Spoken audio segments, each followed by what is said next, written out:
Asalaamu calaykum. Maanta waxaan ka hadli doonaa blockchain-ka iyo blockchain-ka faa'iidada uu nuu leeyahay iyo mustaqbalka sida uu u qabsan doono business-yada kaleento ama shirkadaha kusoo siyaaday ee raba inay wax ka beddelaan nolosha bini'aadanka sida dhaqaalaha, guryaha, qaabka information-ka loo wadaago, qaabka communication-ka loo sameeyo, lacagta qaabka loo isticmaalo, wax walba oo adduunyada, wax walba shirkad, wax walba hadday noqoto caafimaadka, hadday wax walba noqoto. Marka insha Allah waxaan ku bilaabi doonaa qaybteena koowaad waxaan uga hadli doonaa dhaqaalaha iyo dhibaatooyinka kusoo socota dhaqaalaha iyo dhibaatooyinka hadda taagan oo ay rabaan inay xaliyaan cryptocurrency-ga ama blockchain-ka. Sanadkii ugu dambeeyey waxa dhacay ma aysan ahayn keliya cryptocurrency-ga, stock-ga Dubai ama dhaqaalaha caalamka meelaha lagu kala iibsado dahabka iyo raw material-ka waxyaabaha adduunyada la kala iibsado dhan suuqa waxaa lagu kala gataa New York iyo wadamadan reer galbeedka exchange-yay leeyihiin oo aad u waaweyn oo wax walba lagu kala gato. Marka exchange-yadaas exchange-ga Dubai, stock market-ka Dubai aad iyo aad u dhacay 6 bilood ugu dambeysay 20 ilaa 15% ayuu hoos u dhacay.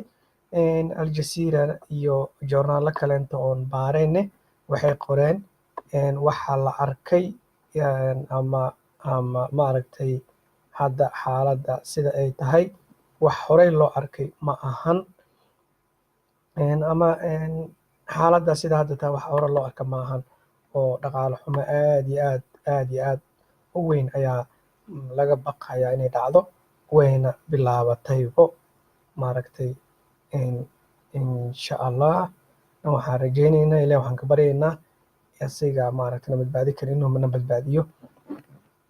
Marka qaybtaas waxay ahayd qaybtii stock-ga Dubai. Guryaha xitaa oo Dubai aad iyo aad ayay u dhaceen.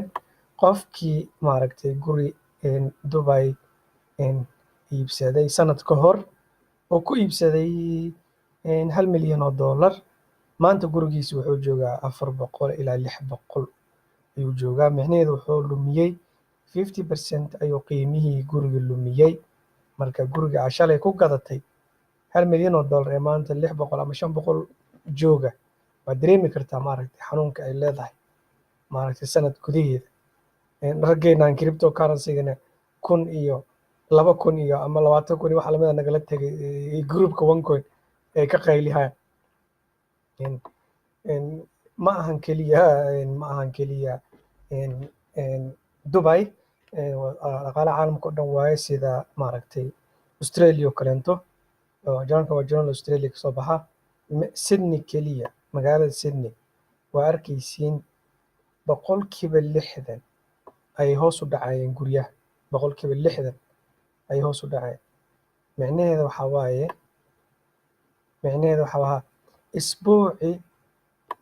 isbuuci meeshaas ku qoran isbuuci waxay luminayeen $1,000.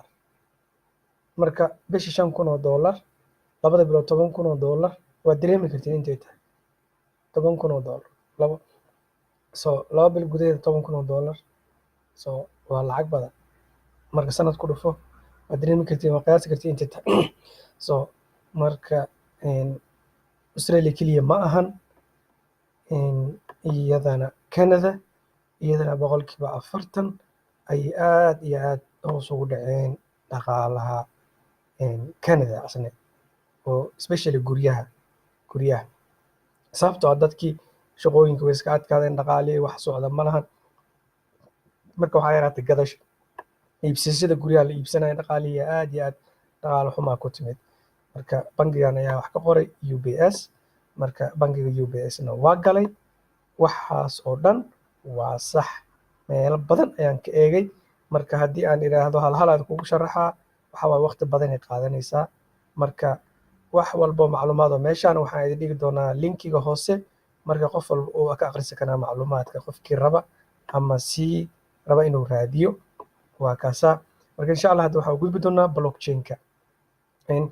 Markii ay dadka guryahan iyo stock iyo waxaa dhan ay hoos u dhacayeen, waxaa soo badanayay isticmaalidda ama kambaniyada blockchain-ka. Marka boqolkii kambani ee hadda ugu activesan ee blockchain-ka ku jiro maaragtay aad iyo aad ka maaragtay loola dhacsan yahay oo hadda waxaa ka mid ah Abra oo global kan waa exchange app waaye, waa arkaysiin Abra lahaa. Kan asna waxaa waaye digital asset exchange waaye, ma arkin weli.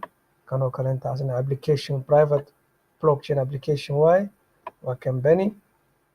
Waxaan dhan waa company. Marka anaga waxaan naqaanaa ka raadiyeyna. Yes, horta kan waa naqaanaa waa Binance, asna waa exchange oo waa wada isticmaalnaaba groupkeena meesha hadda ku jiro.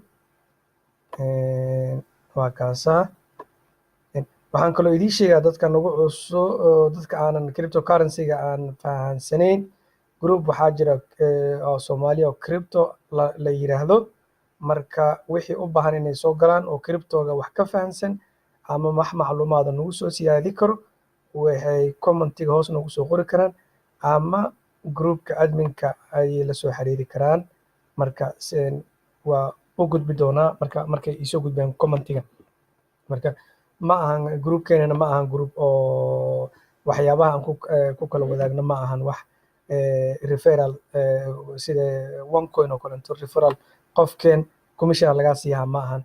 Waa meel macluumaadka lagu kala wadaago iyo mustaqbalka waxyaabo dan noogu jirta aan uga hadalno dad kale faa'iideystaanahay ma ahane dad shilimaad iska raadiya ma nihin. Groupkan hadda aan u sameynay iyo videogan iyo dadka dhageysan doono insha allah iyagana waxaan ka rajayaa groupkaas day soo galaan iyo dadka dhageysanaya inay saas u fahmaan. Marka iga raali noqda intaas waxay wax yar in aan idinkaga sheego group aan ku jiro. Marka hore aan sii soconno waa kaasaa Big Four, Bitconnect, Block, waa kaasaa kambaniyaasha oo dhan waa kuwaasa. Kambaniyaasha oo dhan waa kuwaas. oo boqolkii kambani oo maanta active-ka oo ka dhashay blockchain-ka Enigma, Factum kaas waa aqaanaa, Gemini Exchange, Genesis Mining waa isticmaalaa. Genesis Mining waxaa waaye Bitcoin mining waaye shirkad Bitcoin mining-ka waaye wax kale maaha. Harbor Ledger, KYC Chain, yes kana waa wada naqaanaa. waa Ledger Nano, shirkadda Ledger Nano waaye wax kale maahan. Marka waa kaasaa. Marka insha allah waqtiga ugu dheeraan way badan yihiin. Linkiga sidaad kugu sheegay hoos ayay dhigaa. Haddana waxaa inay meel u socoto waxaa ka dareemaysaa jaamacadihii ayaa waxaa lagu soo daray cashiro ka mid ah blockchain. Taas waxay ku tusaysaa in waxaani meel ay u socdaan. Jaamacad maxay dad wax u baraan?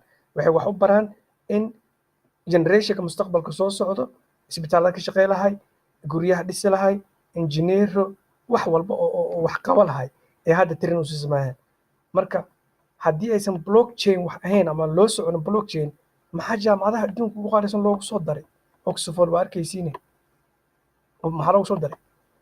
So micnaheedu waxaa waa blockchain.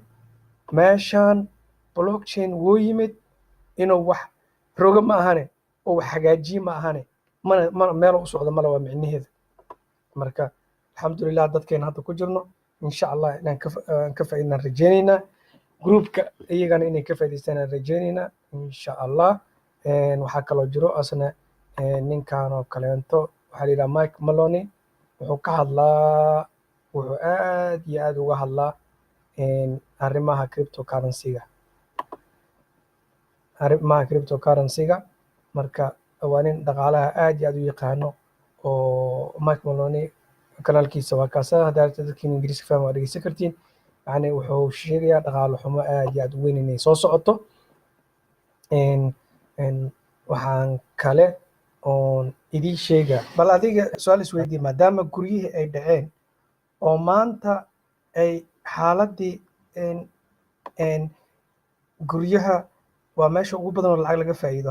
Guryaha waa hanti ma gurani, guryihii ay dhaceen, dahabna aan la gada karin, dahabna aan la qaadi karin, oo qofka gato $100,000 ama $20,000 dahab, kiilo dahab ama ay ka badan, culeyskeeda aan la qaadi karin. lacagtaasoo dhan intii aadi in sanadka ugu dambeysay cryptocurrency dhaciisane blockchain-ka wax badan ayaa lagu soo kordhiyay, hadday qaybta ammaanka noqoto, hadday scaling-ka noqoto, qaybta oo maaragtay speed-ka. marka wax badana wax laga bedelay. marka insha allah waxaan rajeynaya inaad ka faa'iidaysteen videogan, aad ka faa'iidaysan doontiin videogane, si aan maaragtay videoyaal kale kugu soo sameeyo. like and subscribe, commentna ka sameey. yacni haddii aad rabtiin wax coin qaasa inaan ka hadlane, ama coin qaasa inaan maaragtay wixii aqoonteyda aan ka hadlane, igu soo qora. coinkaasaan rabnaa ka hadal dhaha. waana mahadsantihiin. asalaamu calaykum waraxmatullaahi wabarakaatu.